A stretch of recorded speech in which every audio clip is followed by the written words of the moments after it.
Hi అండి. Welcome to mini vlog. ఇదైతే గుర్తుందా అండి? విజయవాడలో వరదలొచ్చాయి. మేము ఆ టైంలో అయితే వాటర్ ఫ్లోటింగ్ చూడటానికని వెళ్ళాము. మార్నింగ్ టైం అయితే ట్రస్ట్‌లో భోజనం పార్సిల్ అందరికీ అంటే వాటర్‌లో ఉన్న వాళ్ళకి భోజనం పార్సిల్ అదంతా చేసి ఇంక అక్కడి నుంచి డైరెక్ట్‌గా బస్ ఎక్కి విజయవాడలో దిగాము. ఇక్కడైతే వాటర్ ఫ్లోటింగు అసలు కొంచెం ఉంటే పైకొచ్చేస్తది. అంత ఫ్లోటింగ్ చాలా ఎక్కువగా ఉంది మేము వెళ్ళినప్పుడైతే. సో, ఆ రోజులు గుర్తు చేసుకుంటూ ఈ వీడియో అయితే అప్‌లోడ్ చేస్తున్నాను. చాలా భయంగా కూడా అనిపించింది.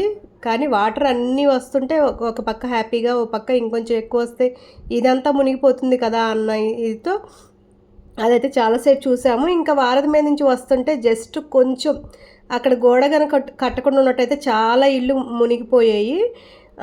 ఇక్కడైతే ఆ వాటర్ ఫ్లోటింగ్‌కి కొంచెమే డిస్టెన్స్ ఉంది. బయటికెళ్ళడానికి వాటర్ కూడా. అస్సలెక్కడా ఖాళీ లేదండి. ఇంకా అలా వాటర్ చూసుకుంటూ ఇంటికైతే